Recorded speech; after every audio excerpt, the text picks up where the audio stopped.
नमस्कार मित्रों, मेरे स्पिरिचुअल कनेक्ट पे आप सभी लोगों का हार्दिक अभिनंदन है। मित्रों, जैसा कि आप सभी लोगों को मालूम है कि हमारे देश में G20 शिखर सम्मेलन का आयोजन किया गया और वो सबसे सफलतम आयोजन रहा। पूरे देशवासियों की दुआएं थी उसमें, 140 करोड़ देशवासियों की। इसी से ये आयोजन इतना सुखद सफल रहा।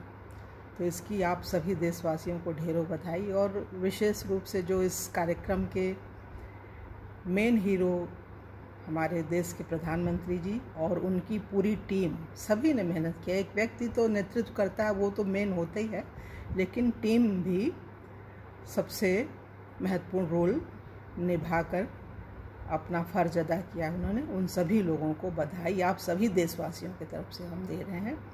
और इसमें ये बोलना चाहते हैं मित्रों कि ये बहुत इसमें प्रयास किया गया है और तब ये इसमें सफलता मिल पाई है। इसमें थोड़ी सी चीज़ें हैं तो इसको आप सुनिए अक्षरशः, जैसे उसमें लिखा हुआ है न्यूज़पेपर में, तो वो सही रहता है। वो आगे हम लोग कभी भी पढ़ सकते हैं, समझ सकते हैं, समझा सकते हैं। आदमी भूल जाता है, तो इसलिए ये इसमें देख के बताना बहुत ज़रूरी है।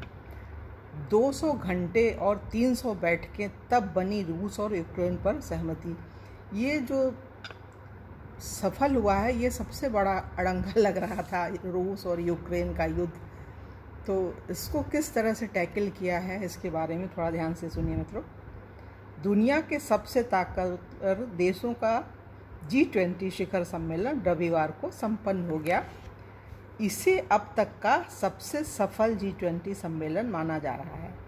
शुक्रवार को पारित ऐतिहासिक नई दिल्ली घोषणा पत्र ने पूरी दुनिया को चौंका दिया। आइए जानते हैं कि भारत को यह सबसे बड़ी कामयाबी कैसे मिली। घोषणा पत्र पर सर्वसम्मति बनाने में सबसे बड़ी बाधा थी रूस यूक्रेन विवाद। शेरपा अमिताभ कांत ने बताया कि इस पर शब्दावली तय करते समय 300 बैठकों में 200 घंटे की बातचीत हुई। कई बार ऐसा लगा कि सहमति नहीं बन पाएगी, मगर हिम्मत नहीं हारी और करीब 15 ड्राफ्ट तैयार किए। जैसे उन्होंने बोला था जब उसकी लॉन्चिंग हो रही थी चंद्रयान 3 की, तो वहाँ के जो डायरेक्टर हैं उन्होंने बोला था, वही सेम चीज़ इन्होंने भी बोला है। रणनीतियों ने पलटा दांव। करीब 300 वार्ताओं से नज़दीकी से जुड़े सूत्र ने भास्कर को बताया कि कैसे आखिर में भारत ने घोषणा पत्र पर सर्वसम्मति हासिल कर ली। सबसे पहले दोनों पक्षों को एक शब्दावली पर सहमत करने के लिए अंतर्राष्ट्रीय संस्थाओं में उनकी प्रतिबद्धताओं के वक्तव्य खंगाले गए। उन मुद्दों को सामने रखा जिन पर कभी ना कभी दोनों पक्ष सहमत हुए थे। संयुक्त राष्ट्र की संस्थाओं जैसे सुरक्षा परिषद और मानव अधिकार परिषद में दिए गए वक्तव्य निकाले। उनके आधार पर नई शब्दावली तैयार की गई। एक अधिकारी ने बताया कि हमारे सामने दो विकल्प थे। पहला यह कि बाली की जिस G20 घोषणा पत्र पर सर्वसम्मति नहीं बन पाई थी उसकी शब्दावली सुधारें या नए सिरे से इस बार कोई प्रस्ताव तैयार किया जाए। अंत में तय हुआ कि नई शब्दावली बनाएंगे और दोनों पक्षों को उस पर सहमत करेंगे। विदेश मंत्रालय के अफसर ने कहा, आखिर में मोदी मैजिक व मोदी की गारंटी काम आई।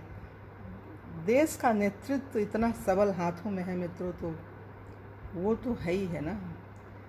10,000 गुजरे हुए कल एक आज की बराबरी नहीं कर सकते हैं। तो मोदी जी का जो नेतृत्व है, उनकी ईमानदारी है, उनकी मेहनत है, उनकी लगन है, देश के प्रति जो सद्भावना है, वो वही काम करती है। थोड़ा और भी सुनिए मित्रों, अभी बहुत सारी चीज़ें हैं तो वो याद के रूप में बनी रहेंगी।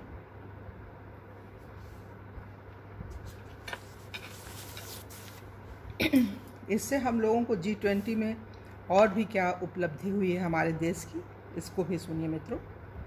मिडिल ईस्ट यूरोप कॉरिडोर से यूरोप जाने में 36 की जगह 22 दिन लगेंगे।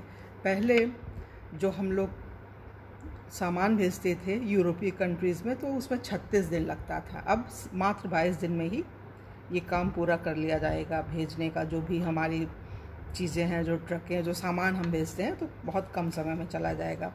नए कॉरिडोर से भारत से यूरोप जाने वाले कार्गो का 40% समय बचेगा। और इसमें एक सकारात्मक पहलू क्या चीज़ है, मुंबई से शुरू होने वाला है यह नया कॉरिडोर चीन के BRI का विकल्प होगा।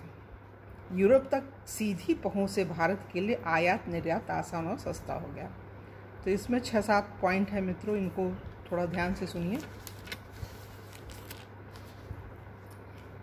भारत इन 7 कारणों से बना 6000 किलोमीटर लंबे कॉरिडोर का हिस्सा। कैसे? पहला नंबर क्या है, अभी तक भारत और अमेरिका इंडो पैसिफिक क्षेत्र में सहयोगी के रूप में काम कर रहे थे। पहली बार दोनों देश मिडिल ईस्ट में किसी प्रोजेक्ट में साझेदार बने हैं। दूसरे नंबर पे है, भारत की मध्य एशिया से जर्मनी कनेक्टिविटी की पाकिस्तान सबसे बड़ा रोड़ा था। वह 1991 से भारत के प्रयासों को रोकने की कोशिश कर रहा है। तीसरे नंबर पे भारत ईरान के संबंध सुधरे हैं। चौथे नंबर पे है, भारत की अरब देशों के साथ की भागीदारी बढ़ी है और भविष्य में संबंध मजबूत होंगे। इस G20 की उपलब्धि बहुत सारी उपलब्धियां। नंबर 5 पे है, मेगा कनेक्टिविटी प्रोजेक्ट से अरब प्रायद्वीप में राजनीतिक स्थिरता आएगी।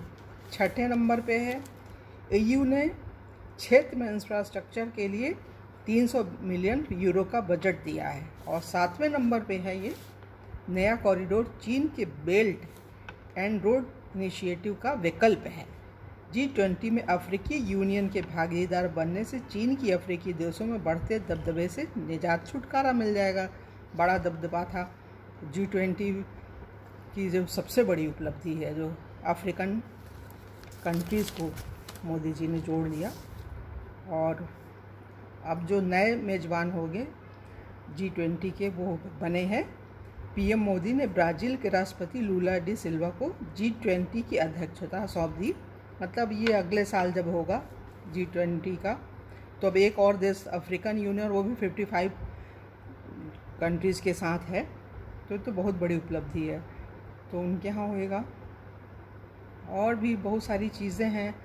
हमारे ब्रिटेन के जो PM आए हैं, भारतीय मूल के हैं, तो उनकी भक्ति भी निखर के आई कि कितने बड़े भक्त हैं वो भगवान के। स्वामीनारायण मंदिर में गए और वहाँ पे काफ़ी देर तक उन्होंने पूजा अर्चना की। तो इससे पूरा देश जो है खुश है। और ये सीखने की चीज़ है कि नए बच्चे सीखे कि एक फॉरेन का बच्चा जो वहीं पला बड़ा, वहीं पैदा हुआ और वहीं आज प्रधानमंत्री बना, और वो सीख दे रहा है हमारे आज के नए बच्चों को। वो सीखें और अपनी भक्ति, देशभक्ति और अपनी संस्कृति को न भूलें और भगवान में मन लगाएं और देश के उत्थान के लिए सोचें। इधर उधर की बात न करें, सीधे लक्ष्य पे चलें। और लक्ष्य क्या है? जब देश मजबूत होगा तो हर व्यक्ति मजबूत होगा। तो हम तो मित्रों बहुत प्रसन्न हैं और पुनः एक बार समस्त देशवासियों को दिल से, मन से बधाई दे रहे हैं। और वो दिल से, मन से अगले साल वोटिंग करें और इस सफल नेतृत्व को पुनः सफलतम अपनी भागीदारी दे करके सफल बनाएं। तो इन्हीं शब्दों के साथ मित्रों हम अपनी वाणी को विराम देते हैं और अगले वीडियो आप लोगों से पुनः मिलेंगे। तब तक के लिए जय हिंद, जय भारत, ओम शांति, ओम शांति।